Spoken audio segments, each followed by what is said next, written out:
Gempa berkekuatan 7,5 skala Richter yang mengguncang Nusa Tenggara Timur dan sekitarnya membuat warga Sulawesi Selatan khususnya Kepulauan Selayar merasakan getarannya.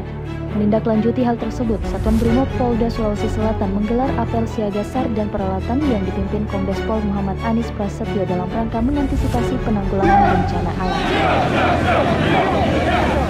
Saya perintahkan pada seluruh personil Satuan Brimob Polda Sulawesi Selatan untuk melaksanakan siaga, dan kita selalu dalam kondisi siap untuk berangkat menangani ataupun mengantisipasi bencana yang terjadi khususnya di wilayah Polda Sulawesi Selatan.